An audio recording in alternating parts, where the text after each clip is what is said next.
Brandon here from B2R Investing and Financial Talk. I want to talk about a topic today: buying investment properties. The first 5 years suck, and I would agree. Does it get any better? I'm at about that 5-year mark, and it sucks. So stay with me till the end, see what happens. Nailing financial freedom, one build at a time.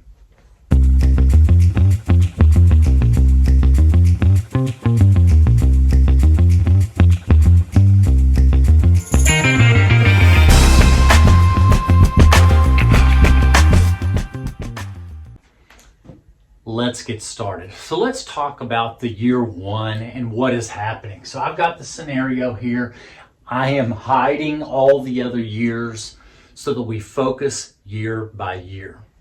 So year one, here's what I did. And I'm going to talk about some of the mistakes. Year one, I'm trying to get what I would call max market rents. Max market rents is $21.50 a month on this new build. Now I built it at 205. I have 30,000 in it, including closing costs. It appraised at 265,000. The mortgage on it, we'll get to it, at 6 3/4 on the mortgage at 188,000. But so here I am at $21.50 a month on the rents.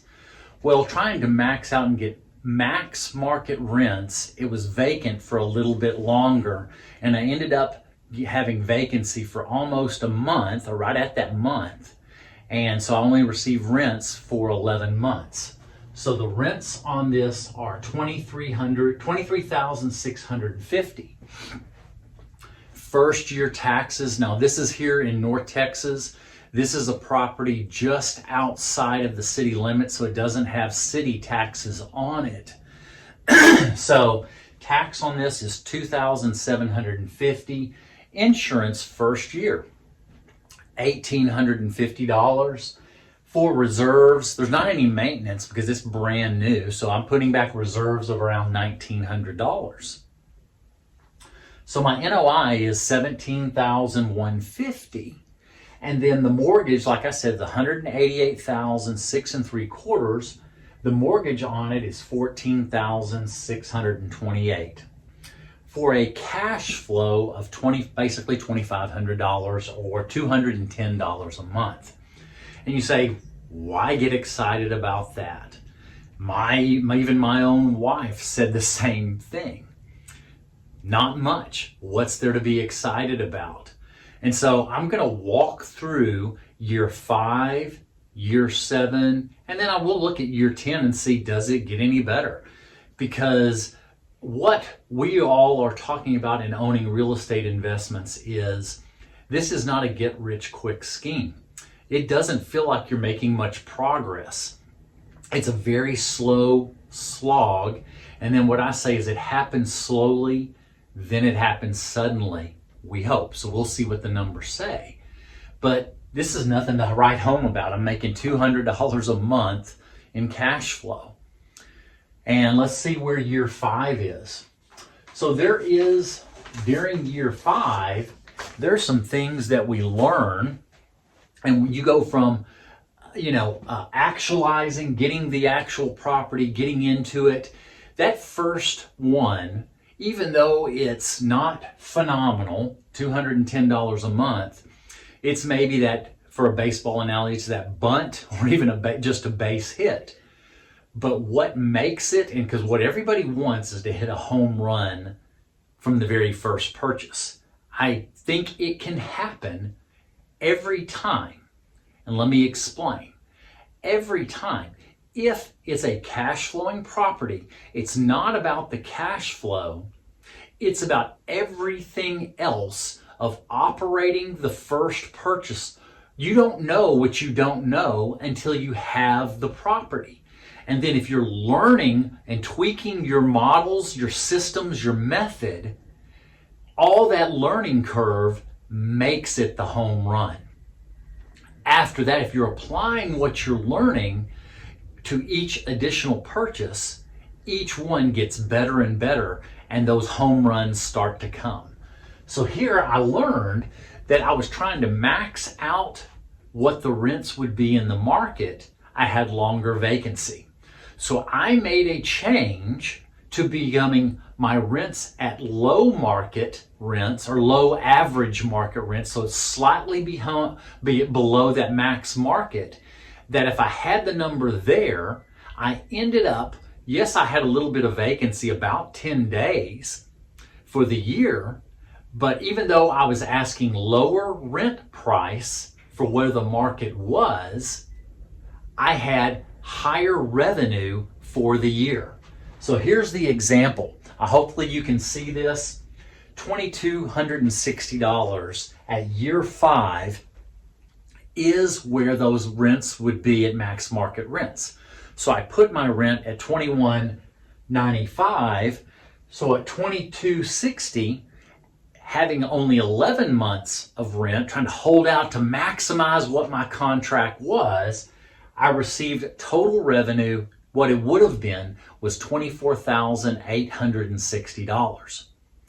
But when I said, let me get a little bit lower rent, but I get it rented faster, I did $2,195 a month. I got 11.6 months of actual rent for the year. My actual rents went up versus trying to go after max market rents. From $24,860 to a little bit less on the monthly, but I got it rented faster, to $25,462. These are the things you begin to do from year 1 to year 5. If you're learning, you're beginning, not only you've now gotten to where you're stabilizing your property, now that third stage is optimizing your property.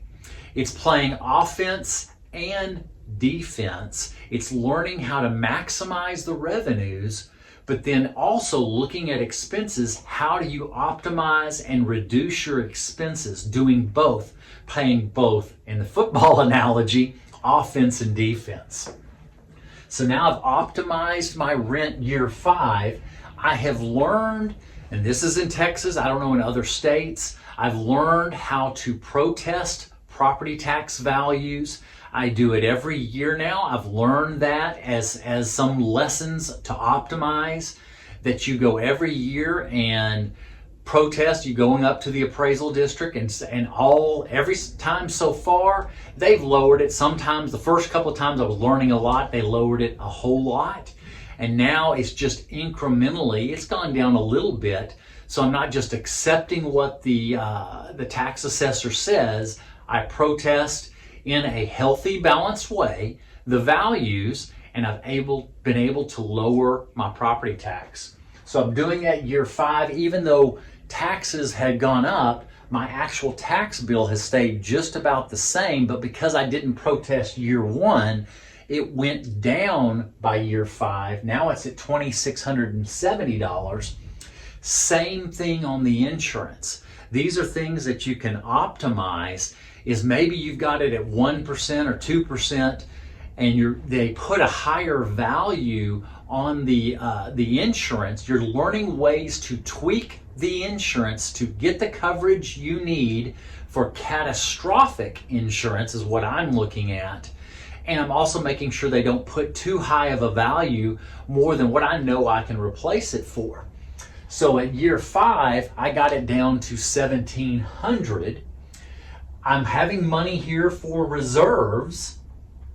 Putting that, I'm going from here roughly 8%. These are brand new constructions. At year 5, I'm raising it, and now I'm getting close to that 10%. And I want to give any specifics to this. I have 12 units, and over the last, I'm now touching on the 5th year, and I've been building one every year, every other year to get to this 12.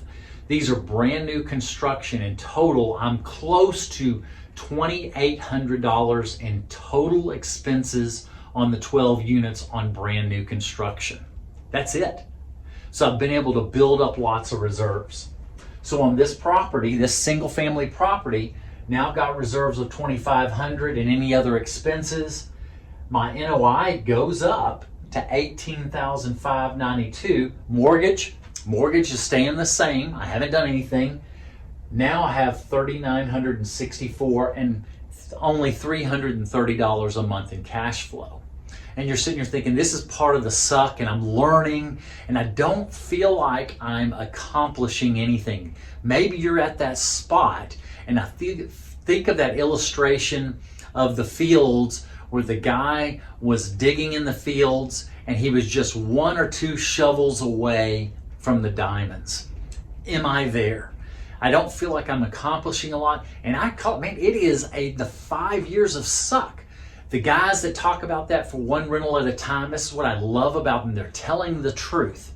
This is not a get-rich-quick scheme, and the first 5 years suck. And I would agree. Not suck in that I made negative returns, but I suck in that I don't feel like I'm getting ahead. I don't feel like there's this big, momentous change in life. It's, a little bit, but I don't feel like I'm getting anywhere. So that's what year 5, I'm going only from $210 a month in cash flow to $330. It's not life-changing. So let's go to year 7. So now, I'm going to move over to this other side. So year 7, it's gone up a little bit. Same principles. I'm trying to be slightly under max market rents because I'm actually optimizing the days that I have tenancy in a year and optimizing my income, not trying to optimize my rent monthly number so I can brag I'm getting $2,500 a month, but it took me 3 months to get it. I'm trying to optimize the revenue that I receive in the actual year. So here it goes up to $22.95, year 7. So this was 5% increase. I think I had this at a 10% increase, and I'm trying to be realistic in the scenarios from year 7 to 10. Because do we see anything? And this is what I'm even teaching to my own wife says some of this, and I'm trying to show her the brilliance. And I hope this is helping you understand it's not the first 5 years. This is why so many people get out of real estate, even when they buy an investment property. And there's so few that have them long term. But have you noticed the ones that hold on to their properties for a decade, 2 decades, they are doing extremely amazing. Stay with it. Just because it's hard, that must mean there's possibly something good at the end. So year 7, there's the revenue, $26,622. I'm still optimizing my property tax. I'm still down there every year trying to make sure I've got the right value. So it did go up a little bit. My insurance, because I've optimized it, it's not going up right now at $27.25. I'm having the reserves of $2,600. So total expenses of about $7,075. My NOI has gone up a little bit, but my mortgage is staying the same. So I'm getting now $4,900 roughly in cash flow, about $410. It's starting to get a little better. It's piquing my interest. I'm like, wow, this is actually starting to do something. Does it get better? What happens at year 10, or at least around year 10? It could be year 10, year 11, year 9 maybe.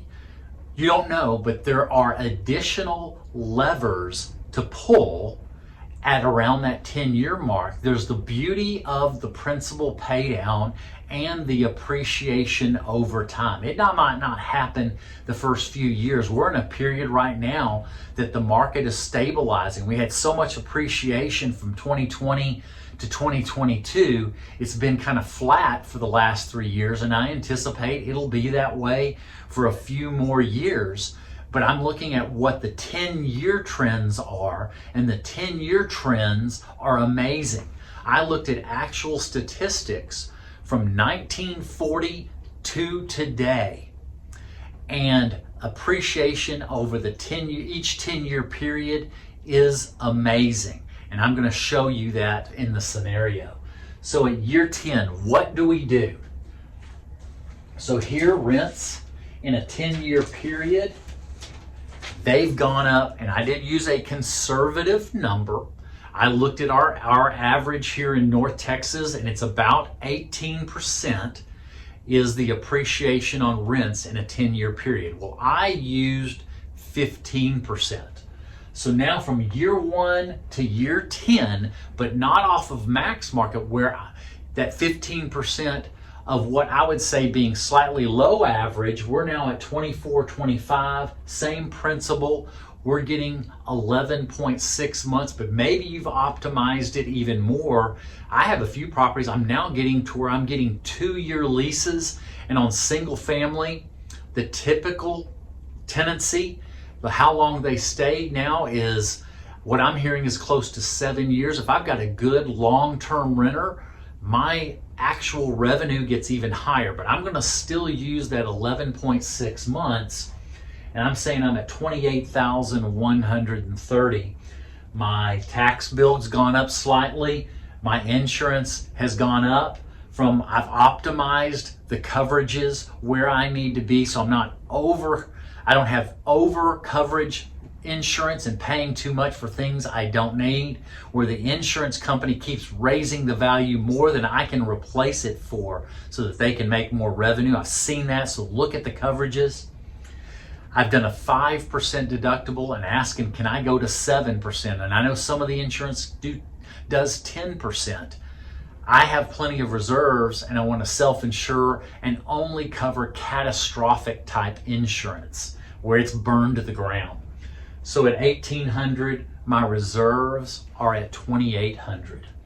So my expenses have gone up a little bit, but my net operating income's now at $20,650. But here's the additional lever I look at year 10 or year 9 or year 11, right around there. We're looking for when the rates come down. Maybe you've had yours for a few years. I think rates are going to be lower in 2026 and possibly 2027, who knows? But I'm gonna say the scenario, I go from here, was at 6.75, I've now paid down the mortgage 20% roughly, and now my mortgage is at $160,000 is the balance. I'm gonna do a refinance, and I'm gonna refinance at 5.5% because rates are down. I've bought down the rate, and I can get it down to 5.5 maybe. Now my mortgage goes to $908 a month. This is the beauty around year 10 of all the different levers you can pull. I refinance, not cash out, I just refinance.